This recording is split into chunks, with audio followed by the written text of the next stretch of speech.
Джейсън Voorhees е един от най-емблематичните персонажи в хорър жанра и основният антагонист в поредицата Петък 13. Неговата история е една от най-запомнящите се в киното, съчетаваща трагедия, отмъщение и свръхестествен терор. Но откъде всъщност започва всичко? Ще разберете днес в това видео. Приятно гледане! Джейсън Voorhees е роден на 13 юни 1946 г. с тежки физически деформации и умствени увреждания. Още от малък той е жертва на полиграфки и тормоз заради външния си вид. Майка му, Памела Voorhees, е единственият човек, който истински се грижи за него. Тя работи като готвачка в лагер Кристално езеро, място, което по-късно ще се превърне в на серия от ужасни събития.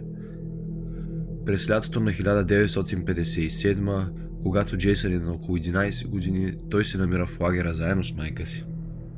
Докато лагерниците и съветниците са заети със собствените си забавления и не обръщат внимание на децата, Джейсън е тормозен от другите деца и в отчаян опит да избяга, той пада в езерото и се отдавя.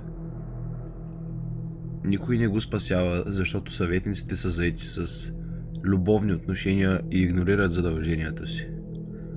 Трагедията на отдаването на Джейсън се превръща в началото на кървавата вендета на неговата майка. Смъртта на сина й дълбоко бележи Памела Voorhees. Тя не може да приеме случилото си и започва да обвинява лагера и неговия персонал за трагедията. В резултат на това тя решава да вземе нещата в свои ръце и да попречи на всякакви опити за възстановяване на лагера. През 1958, само година след смъртта на Джейсън, Памела убива двама лагерни съветници, които се опитват да отворят лагера отново. От този момент нататък Памела продължава да извършва серия от убийства всеки път, когато някой се опита да отвори лагер Кристално езеро. Тези събития се случват през 60-те и 70-те години, като всяко ново поколение лагерници става жертва на мистериозни смъртни случаи.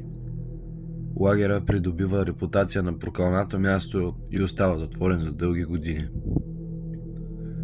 През 1980 лагер Кристално езеро отново се подготвя за отваряне въпреки мрачната му слава. Новата група съветници пристига, но бързо става жертва на поредица от брутални убийства. За тези убийства се оказва стои Памела Voorhees. Тя иска да попречи на възстановяването на лагера и да отмъсти за смъртта на сина си. В кулминацията на събитията, последното оцеляло момиче Алис успява да се защити и да убие Памела, като й отрязва главата. Мнозина смятат, че с нейната смърт кошмара е приключил, но истинският ужас тепърва започва. Оказва се, че Джейсън по някакъв начин е оцелял след удавянето си и е прекарал годините като учелник в горите около лагер Кристално езеро. Той е бил свидетел на смъртта на майка си и това го кара да поеме нейната мисия за отмъщение. Джейсън вече като възрастен мъж се завръща и започва да убива всички, които се осмеляват да стъпят в лагера. С времето той се превръща в нещо повече от обикновен убиец. Той става символ на свръхестествената ярост и неумолимото отмъщение.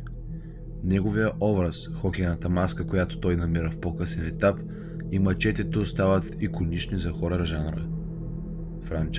Франчайза Петък 13 продължава с множество филми, в които Джейсън убива по брутален и иновативен, ако мога така да го нарека, начин, ставайки все по-неуязвим и свръхестествен. Той не може да бъде спрян дори след смъртоносни рани, погребвания и електрически удари. Преминава през различни фази, от човек с животински инстинкти до почти неразрушим зомби-убиец, който е вдиган дори от мъртвите.